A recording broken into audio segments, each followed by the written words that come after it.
जय हिंद दोस्तों, I am Sapna. Welcome to my channel. जैसा कि आप सभी को पता है कि UP triple S C PET का एग्ज़ाम 28 और 29 अक्टूबर को होने वाला है। मात्र 35 दिन बचे हैं और ये 35 दिन भी बहुत होते हैं अगर हम एक स्ट्रेटजी के साथ अगर अपनी तैयारी को पूरी करते हैं और प्रैक्टिस पेपर वगैरह सॉल्व अच्छे से करके, तो हम 80+ स्कोर, एक अच्छा खासा स्कोर माना जाता है, हम इस अच्छा स्कोर हासिल कर सकते हैं। बस ज़रूरत है एक बेहतर रणनीति की। अगर वो रणनीति हम फॉलो करेंगे ना, तो हम बहुत अच्छा कर सकेंगे। तो सबसे पहले जानते हैं कि लोग कहते हैं कि हम पेट एग्ज़ाम दें क्यों। तो दोस्तों, मैं आपको ये बता देना चाहती हूँ कि ये एग्ज़ाम क्यों इतना ज़रूरी है, UP triple S C PET का।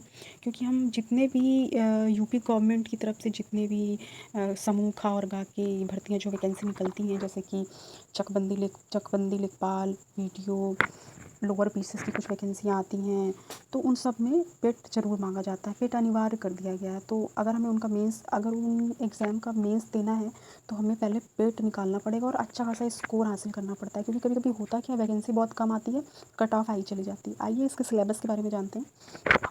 जैसा कि इसमें है इंग्लिश, मैथ, हिंदी, रीजनिंग, मतलब एक पूरा वेरियस सिलेबस को रखा गया है। वेरियस सब्जेक्ट्स को, वेरियस टॉपिक को इसमें शामिल किया गया है।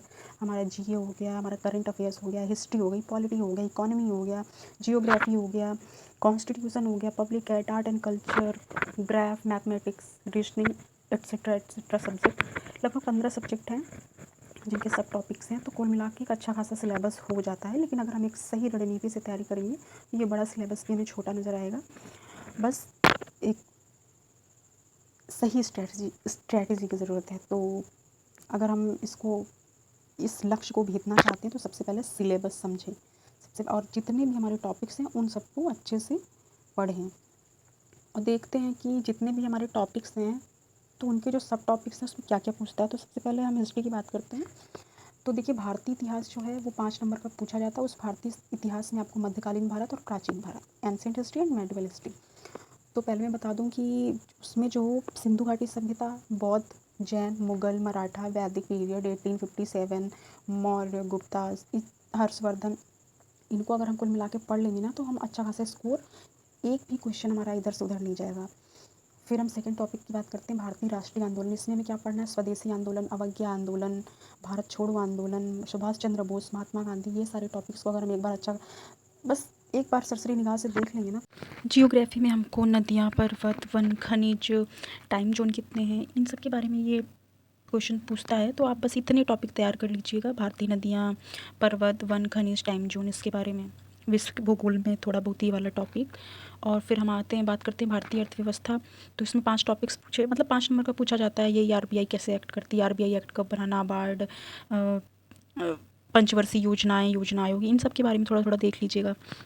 भारतीय संविधान, कॉन्स्टिट्यूशन मेनली पूछा जाता है, जो 5 क्वेश्चन नंबर का। तो इसमें आप फंडामेंटल राइट, टीपीएसपी, संसद, पंचायत, इन सब के बारे में ये 4-5 टॉपिक्स पढ़ लीजिएगा। फिर आता है मैथमेटिक्स। तो इसमें आप एवरेज, परसेंटेज और फ्रैक्शन, तो ये 2-4 टॉपिक्स हैं, वो पढ़ लीजिएगा। उसके बाद सामान्य हिंदी आता है। तो सामान्य हिंदी 5 नंबर, वो व्याकरण वाला जो ग्रामर पूछा जाता है, संधि, समास, विलोम शब्द, पर्यायवाची, मुहावरे, शुद्धियाँ, ये वाले टॉपिक्स पढ़ लीजिएगा। फिर आते हैं रीजनिंग, आता है 5 नंबर की रीजनिंग पूछी जाती है। तो इसमें आप ब्लड रिलेशन पढ़ सकते हैं, calendar, clock, syllogism, coding, decoding, ये 4-5 टॉपिक पढ़ लीजिएगा। करंट अफेयर्स बहुत अहम रोल निभाता है, 10 नंबर का।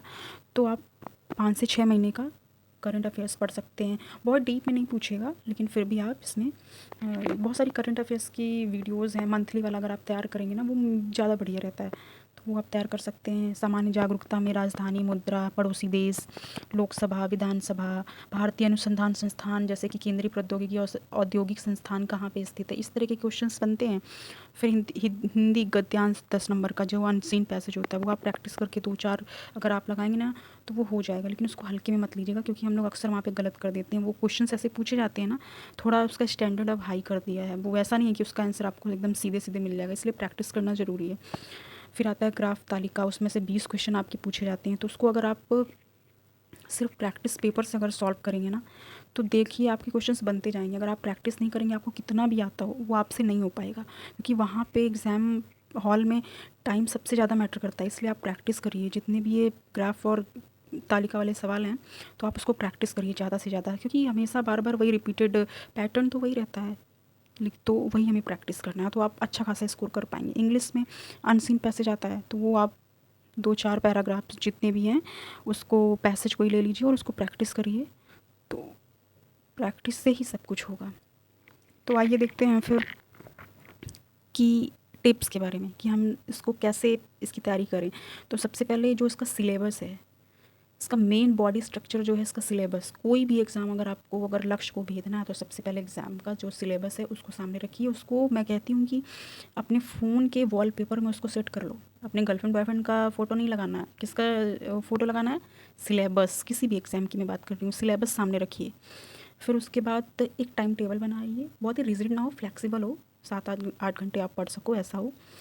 और उसमें जो सबसे ज़्यादा इसमें जीएस के क्वेश्चंस पूछे जाते हैं, history, polity, geography, current affairs, तो आप इसको अच्छे से बिल्कुल ज़्यादा से ज़्यादा फोकस इसी में करिए। मैथ की खूब प्रैक्टिस करिए, और जो आप पढ़ रहे हो उसका एक नोट्स बना लीजिए, क्योंकि लास्ट टाइम पे ये नोट्स ही हमारे काम आते हैं।